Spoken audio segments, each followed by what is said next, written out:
कैसे हम गाई लइका बा ना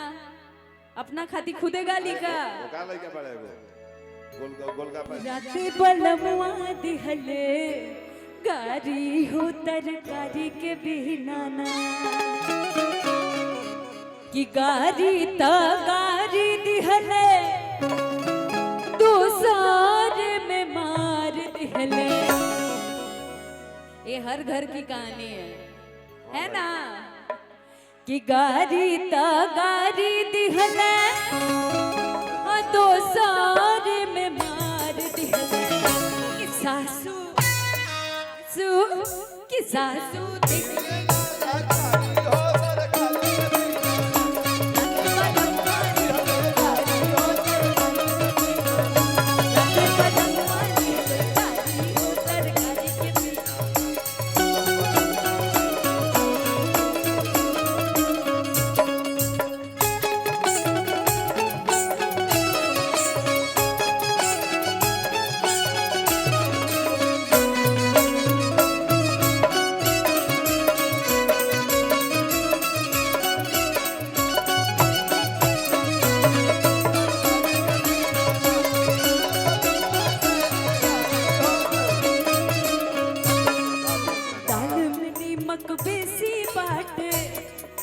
आप बार बार मुंह से क्या रिदम देते हो क्या?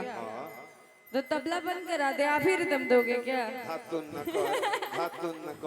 धातुन तक कि दाल में नीमक बेसी बाटे अन्नी मन बनलू न खाना हो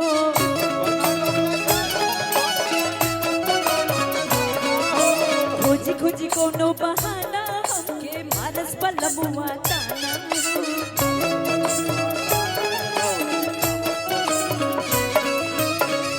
में नीमक बेसी बाटे नीमन बनलू न खाना हो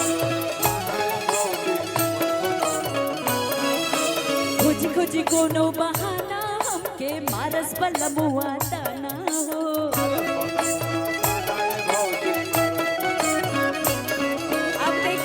अब देखिए मेन जो मजा यहाँ से डांस का दे रहे हैं वो इधर के पार्टी ज्यादा हैं, जानती हैं उधर तो पता नहीं क्यों डांस ही नहीं कर रहे हैं ना करने दे रहे हैं आगे वाले लोग, हमको लगता है ना भंडार को मजबूत होता है। कैसे कैसे एक बार करके दिखाई था हमरा के अपन ठेठ अंदाज वाला डांस कि जेवना निहार लिहले जेवना निहार लिहले ओखिया उड़ाल कइले जेवना निहार ओखिया उड़ाल कइले कि फेंकले झटक के फकने थारी हो तरकारी के बेलाना जाने बलमवानी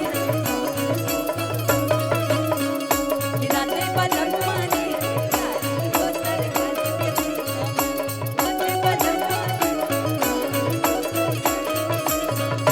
जाने बलमवानी